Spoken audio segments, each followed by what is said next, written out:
Sam Seder, Emma Vigland on the Majority Report. It is a pleasure to welcome back to the program Jeet Heer, who I am happy to report has changed the battery in his smoke detector. Jeet, welcome back. Yeah, it took a couple of days, but we're a little bit slow here in Canada. We were concerned. Yeah.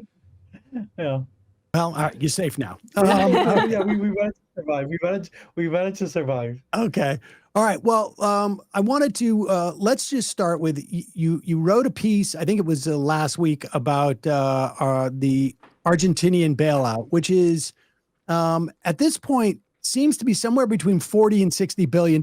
Like, we don't know exactly how big this thing could balloon to.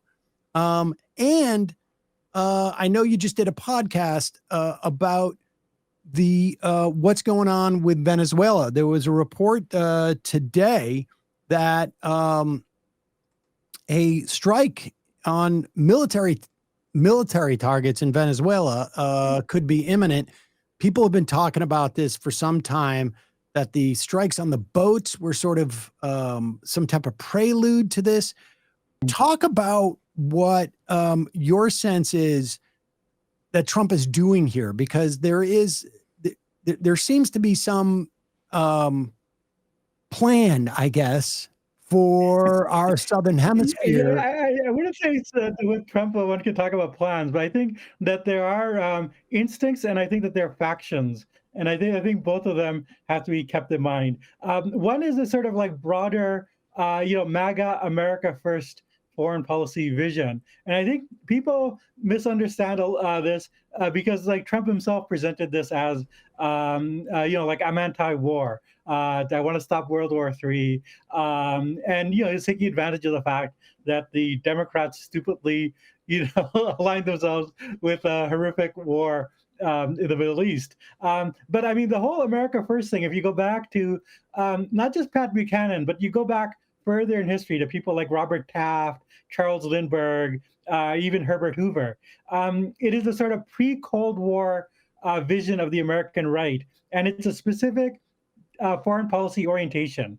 For much of the 20th century, the Democrats were more oriented towards Europe. People like Woodrow Wilson, Franklin Roosevelt, Kennedy, like, they all valued, like, and Truman, like, NATO, building up the European alliance. The American right always had a sort of fixation on the Western Hemisphere. The idea was, like, let the Europeans fight amongst themselves. It's America's destiny, manifest destiny, to, control the Western Hemisphere, and also that the Pacific is America's lake, and we have to be expanding out into the Pacific and dominate Asia. And I think, like, Trump, like, certainly no intellectual, but I think on the broader American right, there's been a return to this thinking, partially because the Cold War is over. Like Russia now, if you're a Pat Buchanan, like, Russia is not the godless communist enemy anymore. It's, Buchanan said, like, Putin seems more like a Western Christian man than Barack Obama. And so the idea has always been, like, let's disengage from Europe, even disengage from the Middle East a bit. Let the Israelis and the Saudis carry out our foreign policy in the Middle East, and we can concentrate on, like, the real foe. And I would say more broadly, there's an idea that like, the Western Hemisphere includes the United States. Let's bring our real enemy is the enemy within, on the enemy at the border. I think it's all tied up with that kind of, like, sort of xenophobia, fear of brown-skinned immigrants from the South. And within that orientation, you have, like, different factions. Now with Argentina, I think the person that isn't getting enough attention is not so much Trump as Besant. Who's, like, sort of coming from, I believe, Goldman Sachs, or, he comes from that sort of world of high finance. And for those guys, he has, like, ties with people who are, like, heavily invested in Argentina, and would like it to be propped up. And from the point of view of Argentina, this is almost a classic debt trap that they're going to be falling into, because they owe a lot of money to the United States, between 40 and 60 billion, as you said, but also the IMF is getting involved, and they share the same agenda as the Trump administration of sort of like tying Argentina down with debt, and then which will like reinforce this idea of austerity. And in some ways, Argentina is the sort of the flip side of Venezuela or of Cuba. Like just as you don't want Cuba to succeed because that would be a bad example, you want Argentina to succeed. So I think that like the sort of Basant, hedge fund faction was able to very play up to this sort of other currents within MAGA of anti-communism, anti-socialism, and also this idea of hemispheric domination. And I think also to enrich themselves. I mean, it's a twofer, right? Like this is a money grab in Argentina, but also fulfills that obligation. Let me ask you this, because I remember, and you don't hear much talk about it in his second term, but in his first term, wasn't he sort of like always talking about Wilsonian in Wilson being his guy? Maybe I'm misremembering, but Wilson had a very similar sort of, I don't know how exactly similar, but his era was very much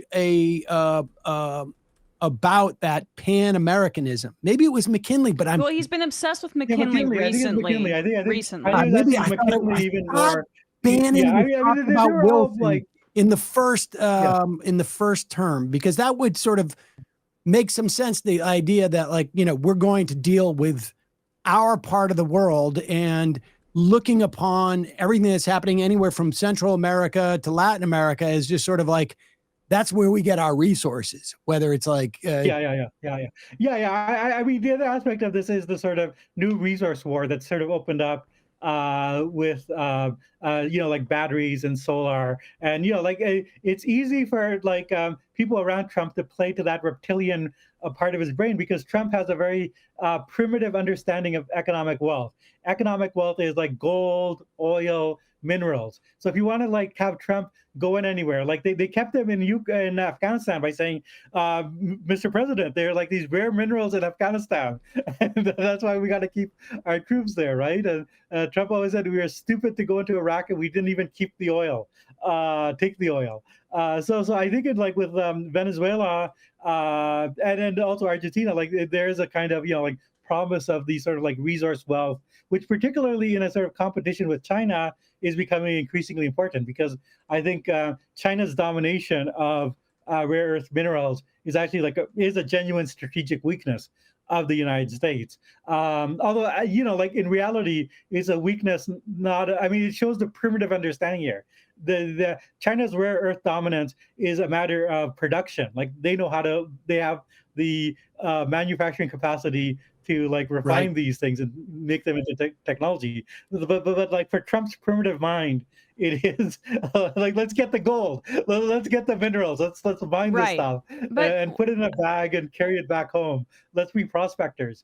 Now with Venezuela, I think so in Argentina, as I said, Basant is the sort of, I think, the hidden hand here. In Venezuela, I think it's very interestingly Marco Rubio and the kind of Florida Republicans. And I think one way to understand sort of Trump is he's gone from being a New York guy to being a Florida guy. And Florida is increasingly the sort of center of gravity of the Republican Party. And Marco Rubio is as much a part of this as DeSantis, and even more so, because Rubio has a real, is a very powerful figure. And for Rubio, he's a sort of traditional neocon, like he had been the favorite of the sort of, traditional hawkish Republicans.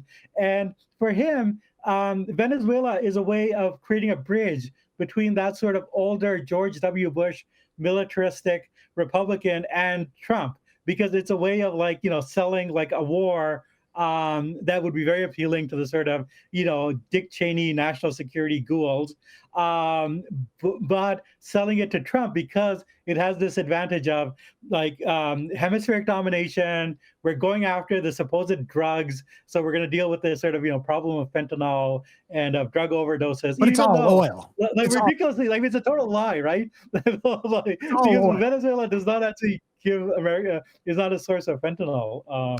But it's a combination of two of the most failed policies of the past, I don't know, 100 years, the war on drugs and the war on terror. And like the reason that I think that's important to emphasize is because like there's a great piece by Ida Chavez in Capital and Empire, which is a Substack now, where basically she talks about how under Trump, the intelligence community, there was a draft, and Politico reported on this, of the Trump administration's national defense strategy, which downplayed China on their list of threats, returning focus on, quote, defending the homeland and hemispheric security, which adds to what you're saying. But her piece argues that basically this is an admission that China has won the war, or the Cold War, in the battle for things like rare earths and those resources. Like China is so far ahead on that front that this retrenchment to the Western Hemisphere is in part an admission that China has won, and it's almost we're an acceptance of a multipolarity that even though this is bloody and insane here, and going after Venezuela and being offensive like this is psychotic, there is underneath that a recognition that this is not we are not the world superpower anymore, basically.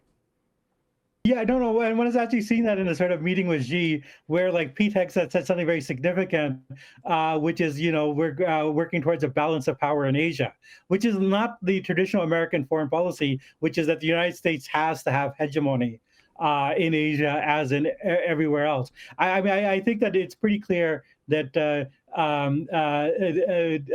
what Ida Chavez says is exactly right. And in fact, Hegseth, in that sort of big meeting of military, he brought, like all the generals in to, I think, Virginia. And one of the things that was really all about this change of orientation, the idea of, like great power competition with China, which Trump had previously promoted, is being downsized to this. And I think the other aspect is the sort of military display as a way of, reaffirming power, or, dealing with failed masculinity, which one also sees in Hegseth with, like our generals are too fat and we need to exercise. But I mean, it's exactly as you say, like, like Trump has said, and this is a very honest statement on his part, the United States has not won a war since 1945.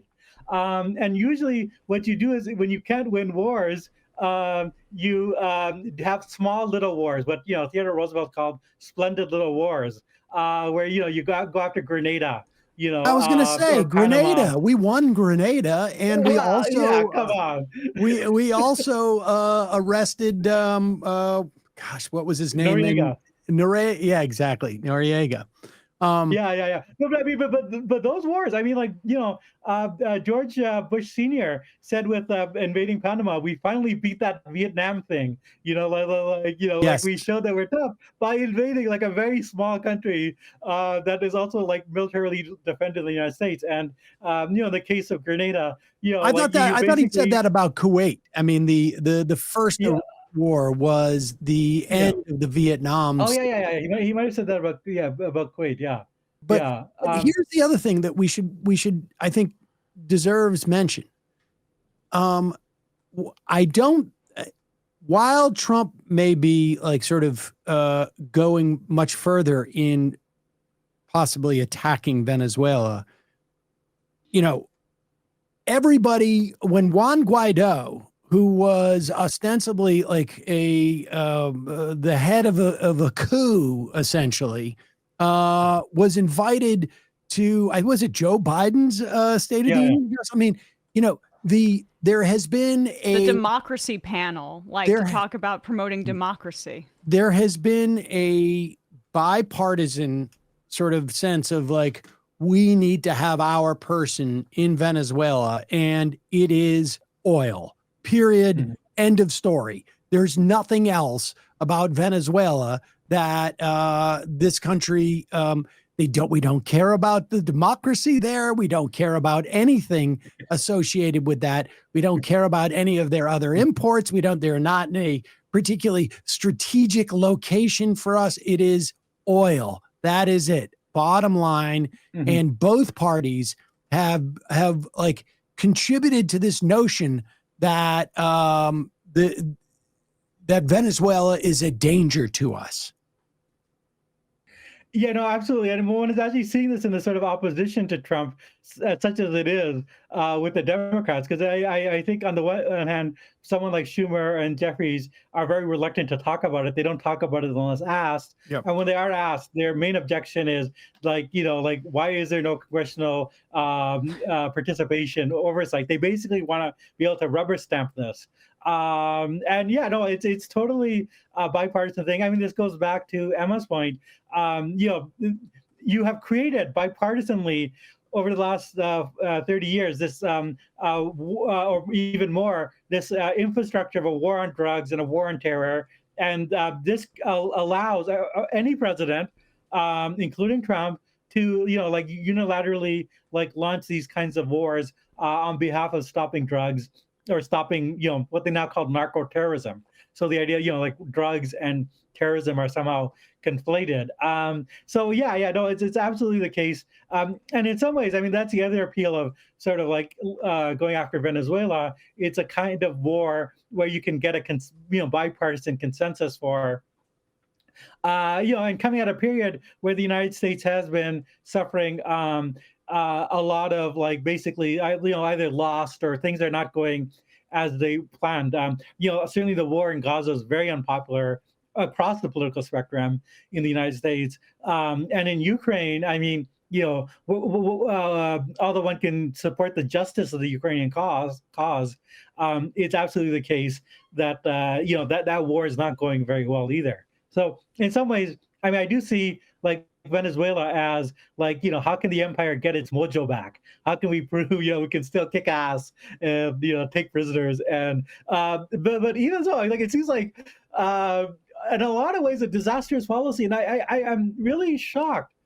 No, I shouldn't be shocked, but I mean, like, it's really something that Democrats are not saying more about this. I mean, this blowing up of boats in international well, that's waters, the other thing. It's It's like I was just going to say, what are we doing? And there is, I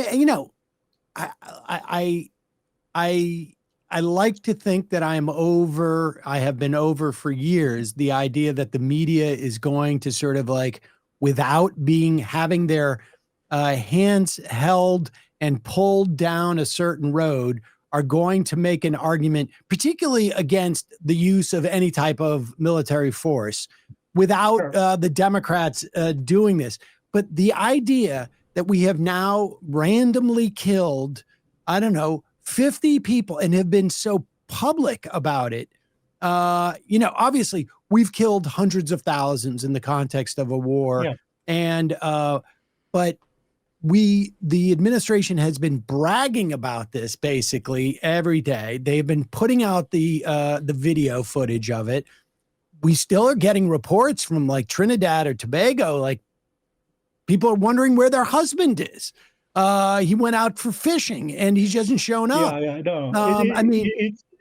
It's unbelievable. And, we played a clip the other day, I think it was, where Trump joined together the concept of, I think it was when he was in Japan addressing the naval base, where he said, the liberal Democrats, radical Democrats, they're complaining about me blowing up the boats.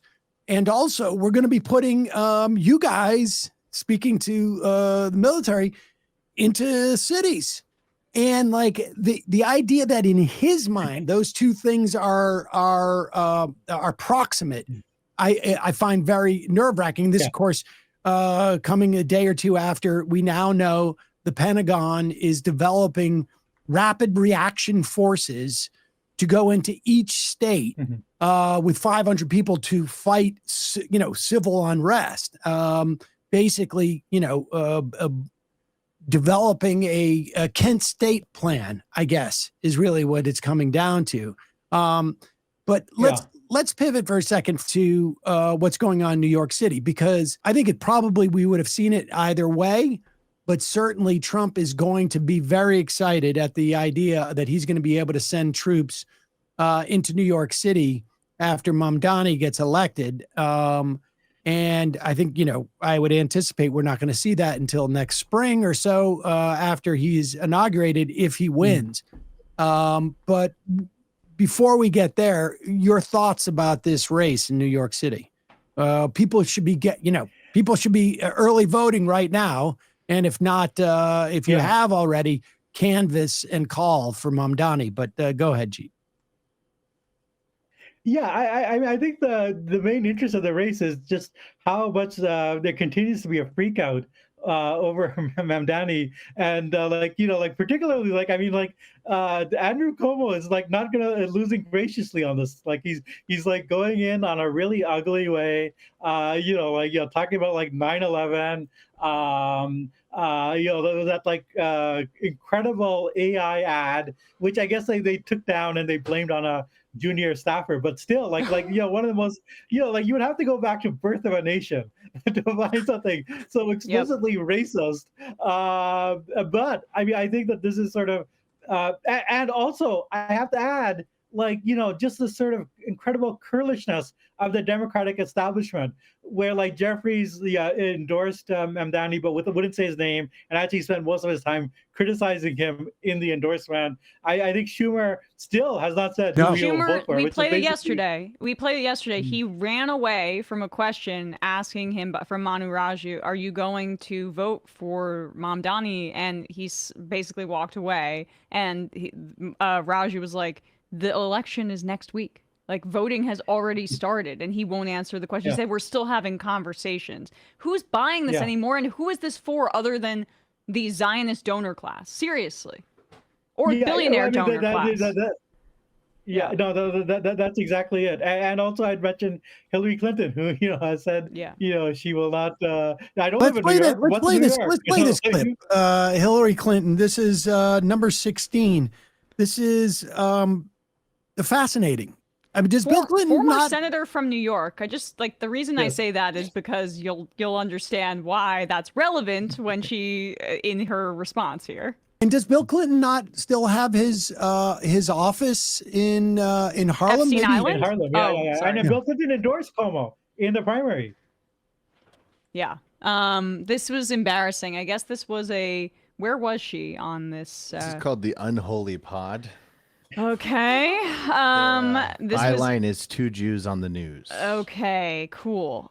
She was asked here yesterday on the Unholy podcast about whether or not Mamdani poses a threat to Jewish people in New York City.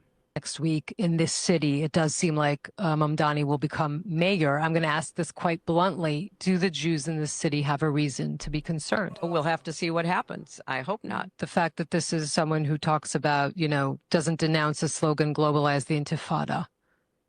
What are your thoughts when you think of that? I do not believe that we are able to predict what's going to happen. I can't sit here and tell you. God. I can only hope that there will be whatever happens in the election, and it hasn't occurred yet. So everybody should go out and vote.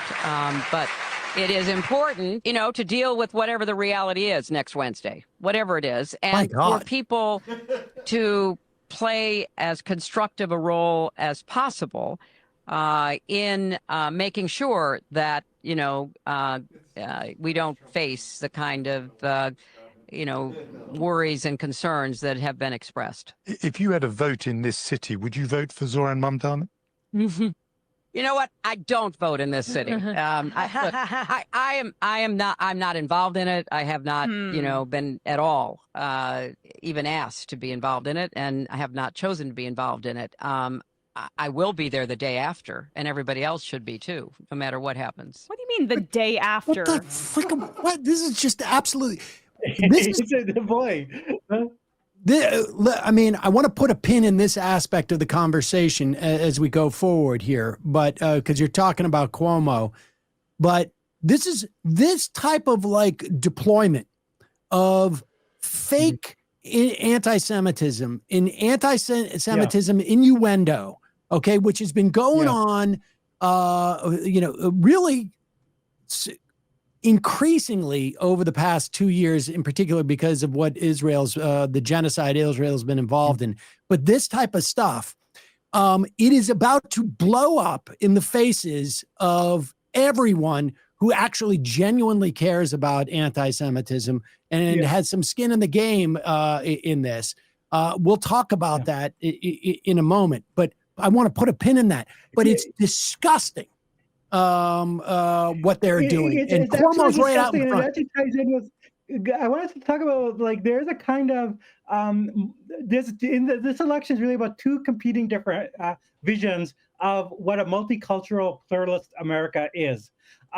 Because you see the Zoran's campaign, and he's doing all these like ads in like Hindi, in Urdu, in and in Yiddish. And in all these ads, he's saying the same message. We're all New Yorkers together. We all have an affordability issue. So you're acknowledging, it's a pluralistic America with many different people from many different cultures, and we have a commonality and a common purpose. Now, I think Como is a different type of multiculturalism. It's a multiculturalism of fear. And when we're familiar with this from the Republican side, there's a famous Republican strategist, Ken Phillips, who's one of the originators of the Southern strategy and of the appeal to George Wallace white ethnics. And he said, politics is about knowing who hates who. Like if like in this neighborhood, the Irish don't like the blacks, that gives you a leverage. And Como has always been about that politics. He's always been about knowing who hates who. And I would remind people, and it's a little bit like, shocking language, but Andrew Como, his introduction to political life is 1977. His father was running for mayor of New York and against a closeted gay man, Ed Koch. And Andrew Como came up with the slogan, vote for Como, not the homo. And that there's a continuity between that moment and this moment of, saying Zoran is an anti-Semite, playing to fears the way Hillary Clinton and Como have both been doing. These people are practitioners of the multiculturalism of fear, of using anxiety about racial oppression to sort of herd people and to turn people against each other. And there cannot be a bigger difference between that and what Zoran is offering. It's really a choice. Do you want a multiculturalism of hope, or do you want a multiculturalism of fear? And I mean, the idea that, let's say, a Jewish Senate candidate in Michigan, that there would be a podcast that would ask a politician, do you think that Palestinians or Muslims living in Michigan should be afraid because this politician running for statewide office is Jewish and supports Israel? Do you think they should be afraid? And for like a Hillary Clinton or any type of supposed past or vying for some type of relevance within the Democratic Party now, for anybody in any position of responsibility to even imply that, well, we got to wait and see. I don't know. I mean, anything could happen here. I mean, the use of the phrase "the day after" is it's insane. It's like she's acting like she's back in the streets with her hard hat on after 9/11. Like that is what she's invoking. And it is some of the most, when you go back to that Cuomo ad talking about the racism in this race, the Democratic Party really needs to contend with the deeply racist Zionist element in the party. It is a massive, massive threat to, like, we're hearing all this stuff like we should throw away wokeness or multiculturalism in a certain way because how are we going to be able to win back the rest of the country with this? It's like, actually, multiculturalism and being tolerant of other people is pretty easy to sell if you're not the biggest hypocrite on the planet and you're not engaging in some of the most disgusting Islamophobia and bigoted attitudes towards the rock star that has come out of this party in this year. Yeah, no, I would say so. But I would add, I mean, I think that, like, obviously the Zionist component is a big part of this. It gives people a license to do this stuff, but it's a broader political vision that I think the Clintons and Cuomo have had from the start. And one sees that they have always been willing to use identity politics against the left. And, like Hillary Clinton famously, like if you, like breaking up the banks will not end racism, right? Right. Like I think it's part of the same. They have always had a very cynical willingness to deploy, legitimate fears, that people have about anti-Semitism or of racism, but to use it to shore up the status quo. And I think that what's striking is just how desperate they are, and the extent that they're willing to go to now. Like, I mean, like, I genuinely think this campaign, the last 2 weeks, the level of out of control racism is something like it is at the same level as Trump in 2016 in his campaigns. Like, I really don't see how you could say that what Hillary Clinton is doing is any better than Well, she ran a racist campaign against Obama. She ran, I mean, exactly, they've always had this sort of cynical willingness to do this, and I think the fact that they are doing it in such lurid terms is a sign of their fear. They are genuinely afraid that they're going to lose control, not just their party but their whole status. And I have to say, if I were Hillary Clinton, I would be, because I think those fears are justified. I really do think those fears. I mean, I think that we're seeing the same stuff deployed against Plattner up in Maine. Now, regardless, well, I'm happy to relitigate this stuff later in the show, but not while Jeet is here. But regardless of whether you think that there is actual sort of concern or not in terms of Plattner, it is clearly, as a tactic, not working. I mean, it is clearly not working. Again, I'm happy to litigate this. Can see through it. Like, it's been used. They've used this too often. It's lost its potency, and it's actually they've done real damage to this, because it actually makes it harder to fight real racism and real anti-Semitism. That's the perfect segue. They are the boy that cried wolf. That is the perfect segue, because I want to play this from the Heritage Foundation. Now, there has been, particularly since the assassination of Charlie Kirk, a deepening rift amongst the sort of, I don't even know what you call this, because the conservative movement and the conservative movement mouthpieces are almost identical, right? I mean, there is not like the distinction between people who talk about politics on the broad center to the left, and their influence, is just not as, like the most probably influential people on sort of the left of center right is probably someone like an Ezra Klein or a Matt Iglesias, or, those type of people who actually pontificate. But on the right, it's like they're all sort of like they're as important as any politicians in these circles in terms of influencing the right. And so Charlie Kirk, Candace Owen has released a lot of information about how he was supposedly ready to break with the Zionists, and he was upset at the Jewish donors, and he wasn't going to excommunicate Tucker Carlson, and he wasn't going to excommunicate Candace Owens, and he was going to invite them to CPAC, and et cetera, et cetera. And this has been sort of like generating more and more heat, particularly in the absence of any information about the assassination. That seems to have been just, the spigot is like completely run dry. And Tucker Carlson recently had Nick Fuentes on. Fuentes has been on this sort of like tour for the past couple of weeks, 3 or 4 or 5 weeks. He was terrified that it was a Groyper that had assassinated Charlie Kirk. That was apparent. And then he went on this tour afterwards and hit all sorts of shows.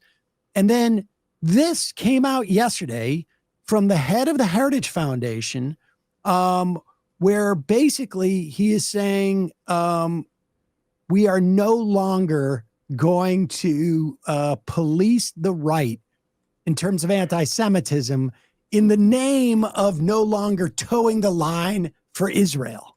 And that, like, there's two things happening here, and everything Cuomo has been talking about the left is happening on the right, and they're just enabling it. Let's watch this clip. I'll have more to say on this in the coming days, but today I want to be clear about one thing. Christians can critique the state of Israel without being anti-Semitic. And of course, anti-Semitism should be condemned. My loyalty as a Christian and as an American is to Christ first and to America always. When it serves the interests of the United States to cooperate with Pause it Israel for and one, other just allies, 1 second. I want to ask Jeet this. Hey, what comes after first? If it's to Christ first, what comes after first? Second? I believe, let me do my math here. Second, I think. Yeah, okay. I just wanted to check. You're good with language, so I wanted to check on that. Because first, I want to tell you this, and always, I want to tell you that. Is not exactly the construct. But go ahead. first, and to America always.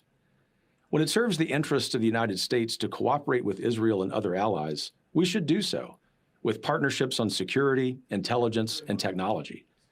But when it doesn't, conservatives should feel no obligation to reflexively support any foreign government, no matter how loud the pressure becomes from the globalist class or from their mouthpieces in Washington. The Heritage Foundation didn't become the intellectual backbone of the conservative movement by canceling our own people or policing the consciences of Christians.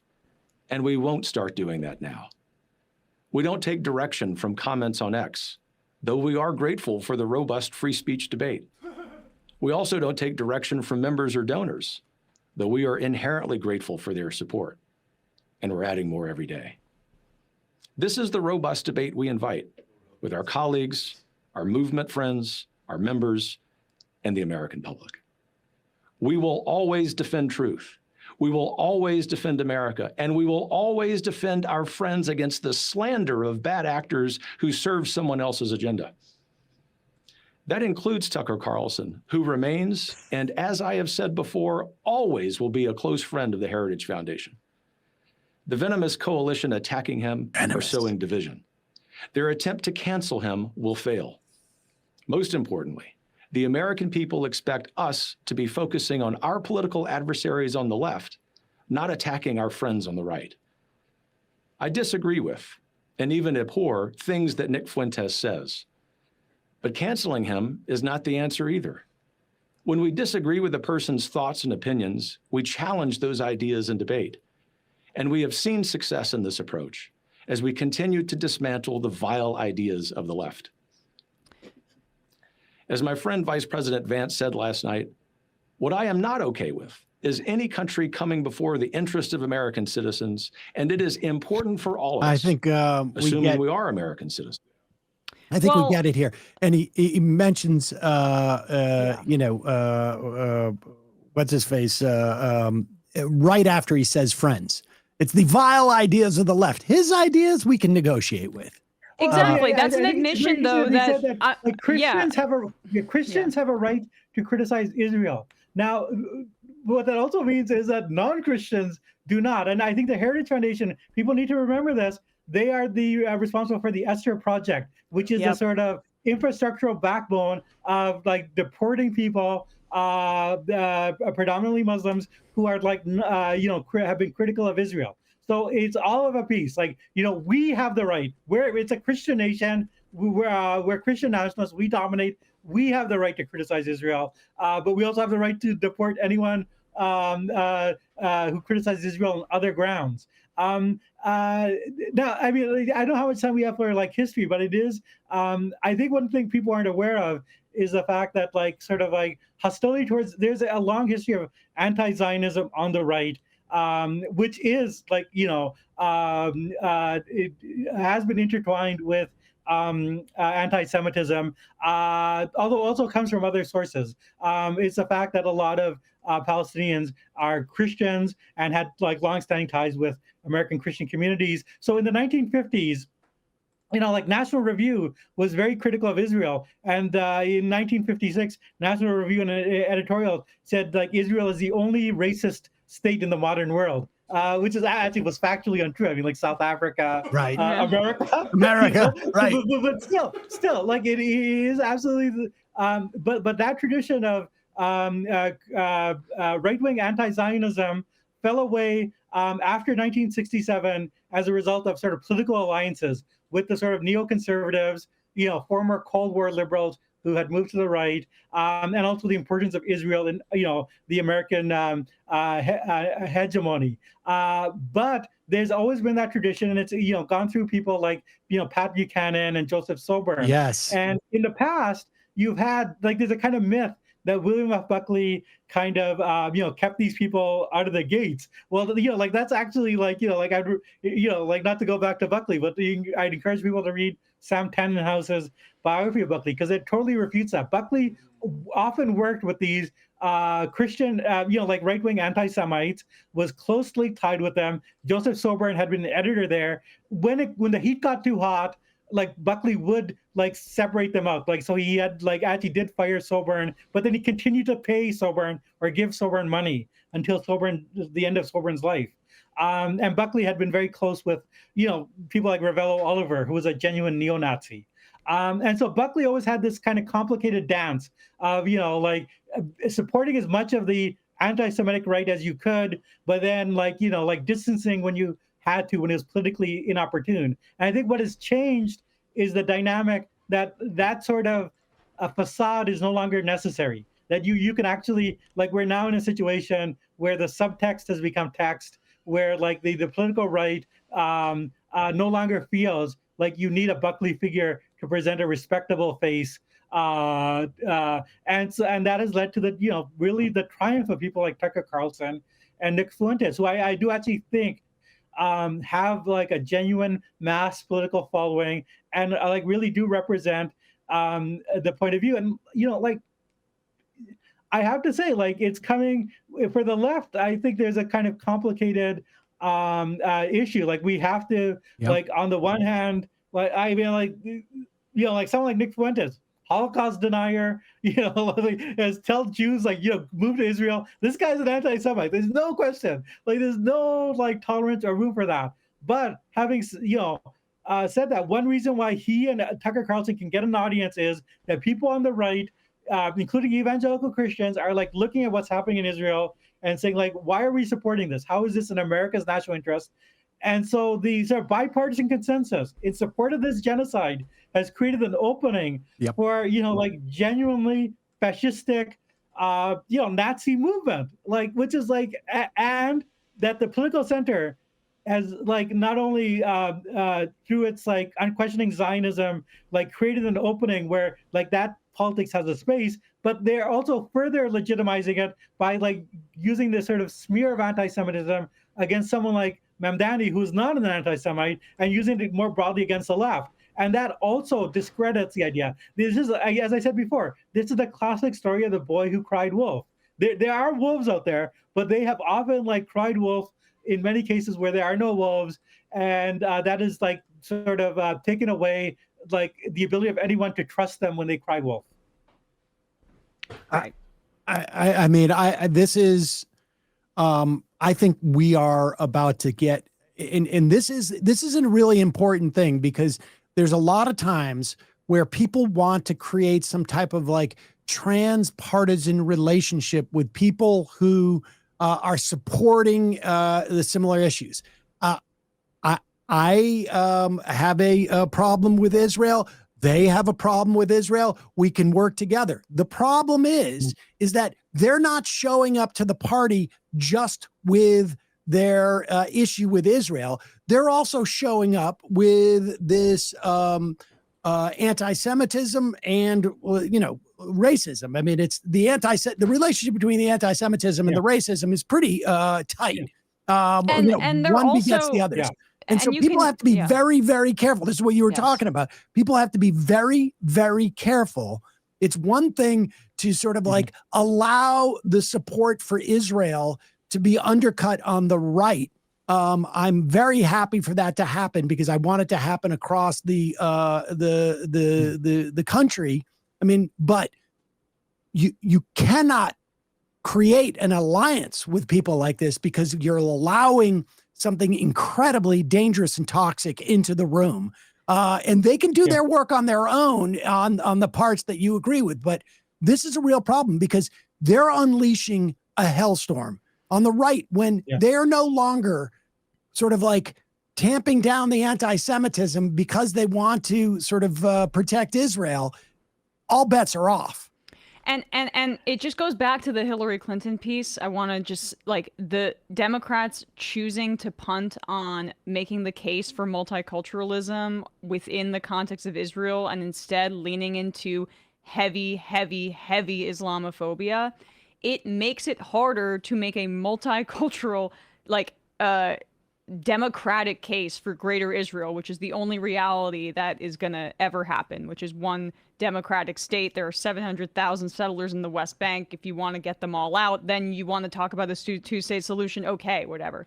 But the Democrats punting on making that case has enabled this so that basically the foreign government argument that you're hearing from the right, they're basically talking about Jews as infiltrators. Like, this is where I really want people to stop using some of this framing here, because that is where it's leading here. Israel is in many ways an arm of the United States. And if we're talking about it in that context as like our colonial outpost or as our military aircraft in the Middle East, it's a lot easier for people to understand this as a problem of imperialism and militarism. But the people that are normalizing Marjorie Taylor Greene are using this framing. And it's not one of like that is about broader humanity. It is about like it's pitting different groups against one another, and that is what is so scary. So that's a long addendum to what Sam said, Jeet, but I wanted to get that in. Yeah, no, I agree on all points. And yeah, I mean, I do think that one has to understand, like, all the sort of talk about the Israel lobby, which does exist, but it exists within a framework of American empire. And, America's support of Israel has always been a part of, like a larger product of regional domination. I mean, like Joe Biden said it best, like if Israel didn't exist, America would have to create it. And would have to create it because it's America's attack dog in the region. Like on the sort of like colonial outpost. I mean, like when I was in Israel, like, like it's a very striking thing to actually go to the sort of like these settlements, which are like, like sort of New Jersey suburbs, like planted like in this like, Middle Eastern country. Like not unlike the sort of American military bases where you can get like, Burger King and McDonald's in Kuwait or whatever. Like Israel is a giant aircraft carrier for the United States. And unless we deal with this issue of empire and with people like, Hillary Clinton, who have been lifelong servants of empire, like there's no way out of this like nightmare. And it is exactly right that like, like unless you deal with this, like the people like Carlson Fuentes, who are genuine, like, like fascists, like they will come to the fore because they will be able to exploit all the contradictions of liberalism, which are genuine contradictions. They're like Tucker Carlson and Fuentes are not wrong when they say liberals are hypocritical. They say they support human rights, but they're supporting like Gaza. Like liberals have created a situation where like people like Tucker Carlson can score points off them. And like, I'm sorry, shame on you if that happens. Jeet Heer, always a pleasure. Is that the right word? Sorry, I couldn't have happier news. It's certainly enlightening. Maybe in less dark times, it would be more of a pleasure. But those are the times we live in right now. So we will link, of course, to your pieces in The Nation and to your podcast, The Time of Monsters, which, in fact, it very much is. Appreciate you coming on. Yeah. All right, folks. Great to be on. Thanks, Jeet. Hey, folks, don't forget to hit the subscribe button and check out our daily show. We do it every day at 12 p.m. Eastern for about 2.5 hours. We even take phone calls. You should check that out.